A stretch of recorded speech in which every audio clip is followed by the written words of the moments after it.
Hi students, in the last class we discussed about the time-based generator. So just I want to recall the information what is meant by time-based generator. So the time-based generator nothing but it is an electronic circuit. So the output of this circuit is either a voltage signal or a current signal, and in some part of the signal will be varies linearly with time. So nothing but the some part of the signal is varying, that is the variation will be done in the linear manner. So the output is varied linearly with the time. So this process is known as this method or this circuit is known as time-based generator. So and based upon the output signal, time-based generators can be divided into two types. That is voltage time-based generator and current time-based generator. First one we discuss about the voltage time-based generator. So that is what is meant by voltage time-based generator. In that the output signal will be a voltage signal. In that some part of the signal is vary with the time. And current time-based generator, coming for the current time-based generator, so the output signal is a current signal. In that some part of the signal is varying with the time. So there is a difference between voltage and current time-based generators. At the same time, so what is meant by linear? Nothing but when the input increases, obviously output will be increases linearly. But so there is some deviation between input and output due to input circuit designing point of view. So this how we have to find this? Simply we have to say that so by using different types of errors we have to find that deviation from linearity. That is the first one is the sweep error. Simply we have to say that the sweep error nothing but the sweep error nothing but it is a difference between initial slope minus final slope by initial slope. Simply we have to say that actually we want to produce a ramp signal as an output signal. Why? Because there is any increment in the input, obviously the output will be increases. But so due to any changes in the input, the output may increases exponential manner or in different manner.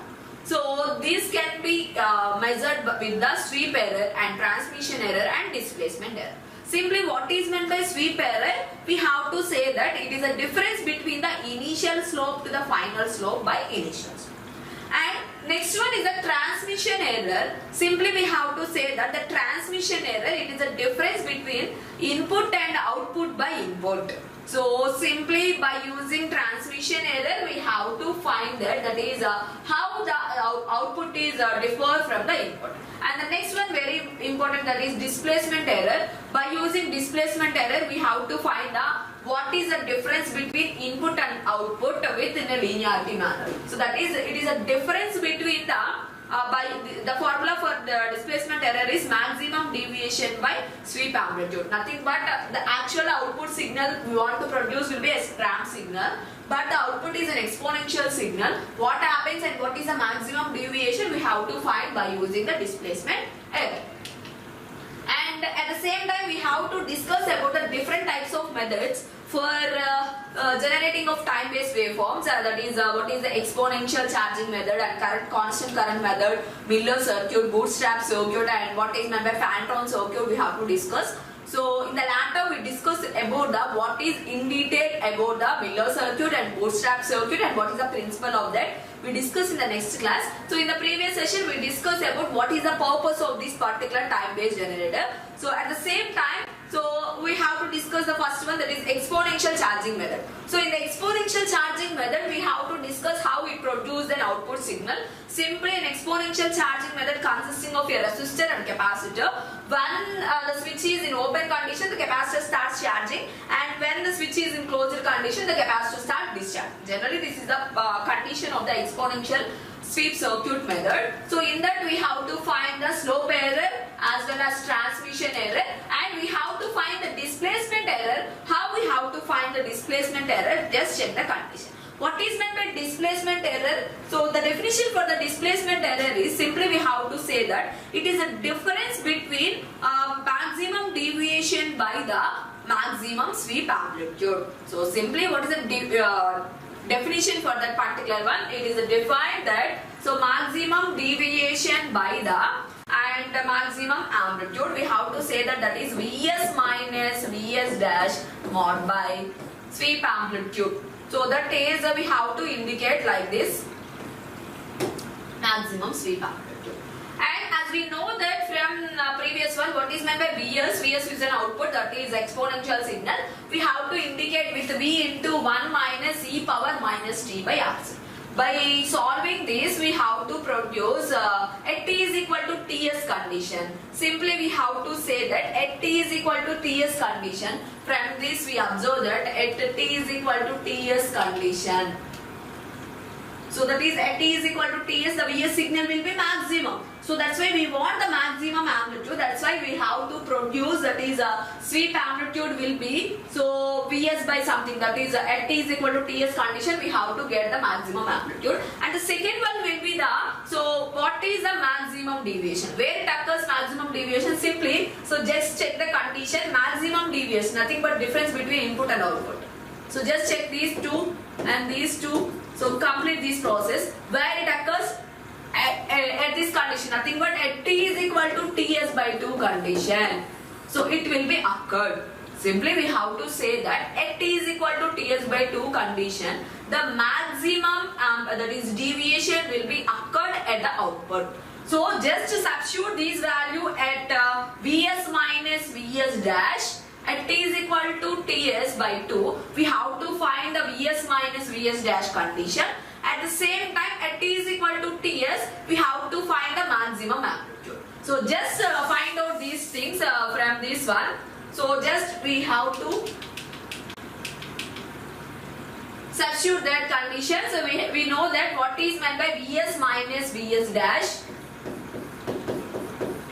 that is maximum deviation. As we know that what is that where Vs is equal to Vts by, already we have to find, that is Vts by that is Vt by Rc into 1 by T by 2 Rc. Just by replacing this, that is Vts by Rc into, just take here Ts by Rc as common, then we get that Vts by Rc minus 1, that is Vts by Rc. Vts by Rc, just take Ts by Rc common from this, that is 1 minus Ts by 2 Rc. After that, what happens? We have to find that Vs dash. Where it occurs Vs minus Vs dash? At Ts by 2 condition. In this case, we have to substitute at t is equal to Ts by 2 condition. So just substitute t in place of Ts, we have to substitute Ts by 2. So that is, it becomes Ts by 4 Rc and Ts by, that is, so we have to substitute the value at t is equal to Ts by 2 and Vs minus Vs dash becomes Vts by 2 Rc. Vs minus Vs dash becomes, as we know that is Vts by Rc into 1 by Ts by 2 Rc, that is Vs. And what is meant by Vs dash? So Vs is equal to Vts by Rc and 1 minus Ts by 2 Rc. And what is meant by Vs dash? That is Vs dash is equal to Vt by Rc. At t is equal to Ts by 2 condition, we get the maximum so value, that is at t is equal to Ts by 2 condition, what it happens? Vts by 2 Rc minus 1 and Ts by 4 Rc minus Vts by 2 Rc. And what happens and what is an output? Simply, so again we have to multiply Vts by Rc. From this R we have to take Vts by Rc from overall. So then it becomes Vts by Rc, that is Vts by 2 Rc 1 minus Ts by 2 Rc minus 1. Minus minus cancel and it becomes Vts by 2 Rc into minus of Ts by 2 Rc. So what happens? It is in the mod, that is a Vs minus Vs dash. So just we have to neglect the sign. Simply it becomes Vts by 2 Rc into Ts by 2 Rc. So this is that is a Ts by 4 Rc. Sorry, this one is a 4 Rc. Just I am taking the Vts by 2 Rc as common, and then it becomes Vts by 2 Rc into Ts by 4 Rc. After that, what happens? just check the condition at t is equal to Ts. So then we get the maximum value that will be, so Vts by Rc. At t is equal to Ts, the value will be Vts by Rc. So then by substituting this value, that is Vts by 2Rc into Ts by 4Rc by Ts by, that is Vts by Rc.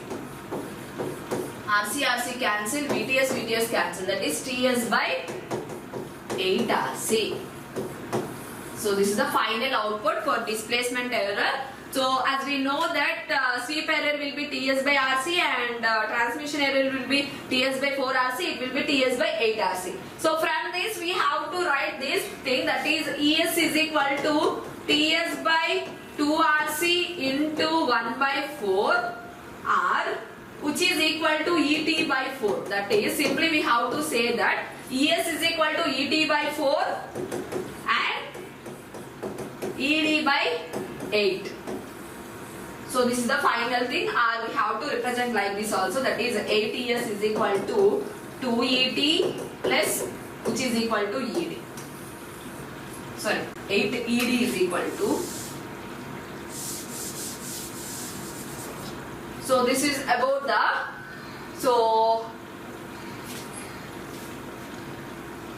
Ed is equal to Et by 4, that is, so we get that condition. Simply we have to say that what is the final equation, 8Ed is equal to 2Et and which is equal to Es. So that is about the transmission displacement error for the sweep circuit. That is exponential sweep circuit. And next one will be this is an equation. Simply we have to say that is Es by 8 we get. So that is Ts by Rc. Ed is equal to Es by 8. And what is the Ed? Es by 8, and Ed is equal to Es by 8, which is equal to Et by 4. And what is that Es? Es is equal to 2Et and 8Et. So this is an equation for that. Simply by solving Vs by Vs minus Vs dash by Vs, we get that condition. Just check the condition. And the next one is a unijunction transistor as a relaxation oscillator. What is meant by relaxation oscillator? So without any input signal, it produces the output. So these type of circuits are known as relaxation oscillator. So simply the unijunction transistor is also acts as an relaxation oscillator. Here we don't apply any input signal, but it produces the oscillations. So here, before discussing about unijunction transistor as a relaxation oscillator, what we have to know about what is meant by unijunction transistor. So as a name itself, it consisting of unijunction, that is it consisting of single junction, but it consisting of 3 terminals. So the unijunction transistor having one junction only, that is here it can be formed one junction. Generally actual transistor having 2 junctions. So that is let us take PNP transistor. So that is a PN junction and NP junction again. That is again PN junction. That is it consisting of 2 junctions. But unijunction transistor having single junction, but it contains 3 terminals. So this is also known as a 3-terminal diode. So very important, the unijunction transistor are also known as a 3-terminal diode. Why? Because diode having single junction, so that's why unijunction transistor is also known as a 3-terminal diode.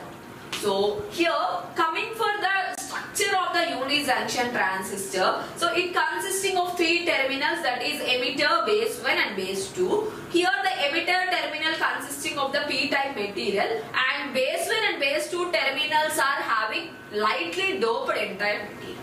So the material in this UJT will be lightly doped n-type material. In the n-type material we have to fabricate p-type material above the n-type material for emitter terminal. So that is there is chance of one junction only, that is it can be occurred only PN junction. So in this there is chance of occurring PN junction only. So that is a condition of that particular unijunction transistor. So that is it consisting of the three terminals, that is emitter, base 2 and base 12, and this emitter terminal which is nearer to the base 2. So very important that one, that is this emitter terminal is nearer to the base 2 and it is somewhat forward to the base 1. So this is the internal block diagram of the unijunction transistor. Generally unijunction transistor is also known as a negative resistance switch. How it can be acts as a negative resistance switch we have to discuss, and that is here it consisting of three terminals, emitter, base 2 and base 1. Base 2 is nearer to the emitter. At the same time, so the circuit can be simplified like this. Simply in the emitter section we have to replace the diode. Why? Because here only one junction will be occurred, that is emitter, it can be replaced with the diode. At the same time it also consisting of the inter-base resistance, that is also B2 having some resistance and B1 having some resistance. So this can be indicated with the RB2 and RB1. The symbol for the UJT will be this one. So the symbol of UJT will be this one. And what is the internal structure of the UJT? Simply we have to say the condition. Here we apply input voltage to the terminal of emitter. So where it can be on. So simply the output is taken. Here we apply the biasing voltage, that is VBB, and when we apply the input voltage, what happens here? The RB1 becomes VRB1, which is equal to eta into VBB. What is meant by eta? Here the eta is known as the intrinsic standoff ratio. So it depends upon the values of RB and RB. So that is, it depends upon the RB1 and RB2 condition. As we know that what is the value of eta? Eta is equal to RB1 by RB1 plus RB2. So at which condition it will be on, at which condition it will be off, simply we have to say that. Generally the diode on condition will be V gamma, but so here the voltage will be applied will be, so eta VBB. The one terminal of this will be connected to the eta VBB. Here the VBB is the biasing voltage and the supply voltage, and V is the input voltage which is applied to the emitter terminal of the unijunction transistor. So this eta VBB is applied to the transistor, diode or nothing but unijunction transistor one terminal. The input voltage, that is VE, is less than this condition. So maybe the VE voltage will be less, the negative voltage or zero voltage, or the VE voltage is less than this condition. VE voltage is less than eta into VBB plus V gamma. V gamma nothing but general on voltage, and eta VBB is here the voltage is applied to the cathode terminal. So up to this condition, particular unijunction transistor is in on-off condition only. So in this time it is in the cutoff region, and the voltage required to on the transistor, that is on the unijunction transistor, is known as peak point, that is peak voltage. We have to call it as peak voltage. So this voltage we indicate with the VP. VP nothing but eta VBB plus V gamma. Why? Because when the input voltage is greater than this condition only, so then the then the unijunction transistor is in on condition. So this particular voltage is known as VP, and the voltage after that again it goes to the off condition. So why? Because this unijunction transistor is also known as negative resistance switch. Simply we have to say that it can't, as like a transistor, it also consisting of three regions. Generally transistor consisting of saturation, cutoff and active region. Here in place of active region, so we have another region, that is a negative resistance region. Why? Because it is known as a negative resistance region. So actually when the voltage increases, as we know that when the input voltage increases, obviously current will be increases.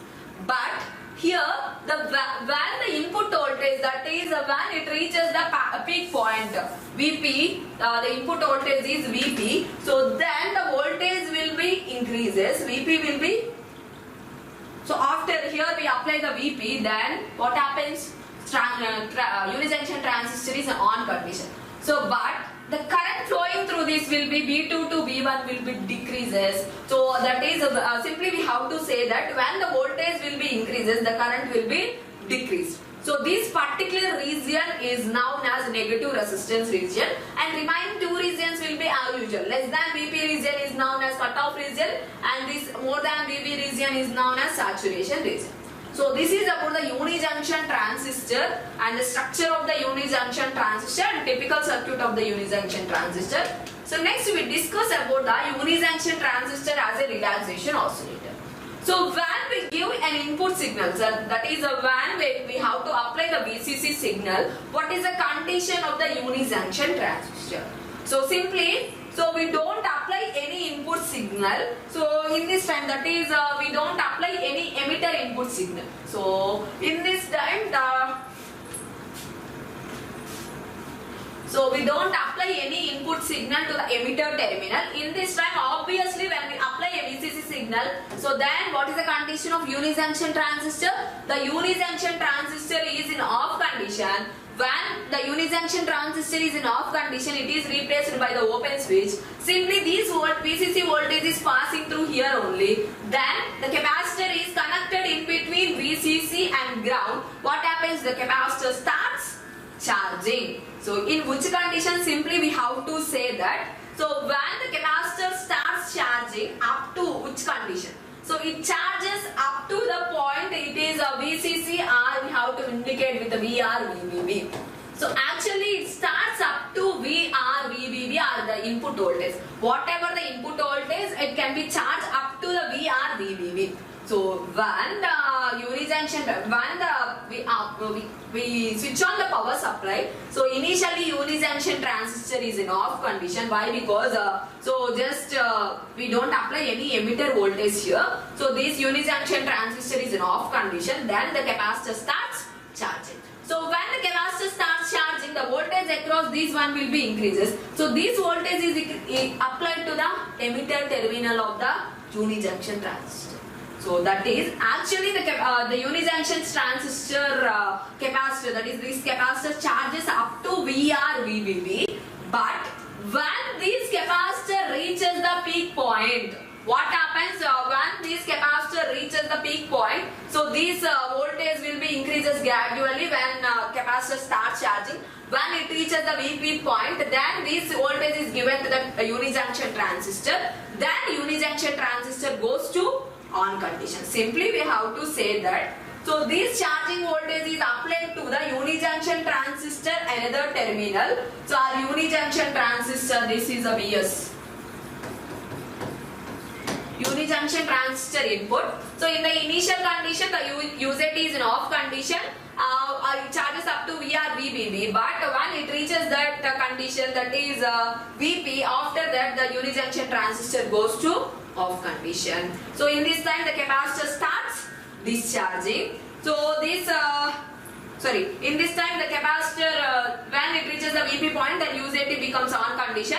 During this time when the unijunction transistor is in on condition, then it becomes, what happens? It can be replaced with the short switch. So when it becomes short switch, the capacitor starts discharging. When the capacitor starts discharging, then what happens when it becomes discharging? Obviously, so that is so the point, the voltage across this will be decreases. When it reaches the valley point, that is VB, so that is again unijunction transistor goes to off condition. So this is the condition how it can be performed as a relaxation oscillator. Simply we have to say that it depends upon the capacitor charging and discharging condition. So in the initial stage the capacitor is in off condition, the UZT is in off condition. During that time capacitor will be charges. Actually it charges up to V or VBB, but This voltage is given to the emitter terminal of the unijunction transistor. Obviously, so when it reaches the Vp point, then unijunction transistor becomes on condition. So that is when it reaches the Vp point, UJT will be on condition. The voltage across this will be, so capacitor in this time UJT will be on condition, then it start discharging. When the capacitor start discharging, the UJT becomes off condition. That is when the voltage reaches the VV point, that is valley point, obviously UJT becomes off condition. So this is the principle of that so unijunction transistor, that is we have to find the output across this capacitor. So actually capacitor starts charging, discharging, charging, discharging. This process will be continued up to infinite time. So this circuit is known as relaxation oscillator. That's why this circuit is known as relaxation oscillator. Why? Because simply we have to say that without any input signal it produces the oscillation. Relaxation oscillator nothing but simply the output is a sawtooth waveform. So our the output is a sawtooth waveform. So this circuit is known as relaxation oscillator. For this I have to draw the output waveforms. Based upon the output waveforms, we have to find the expression for the frequency of oscillations. Just we have to take the output across the capacitor. So that is it will be like this. That is the VV point. At the initial stage, the capacitor is, that is UJT is in off condition. The capacitor starts charging up to which condition it will be charged. It charges up to VP.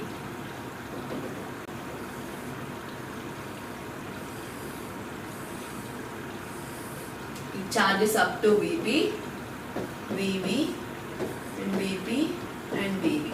So this time is known as sleep time.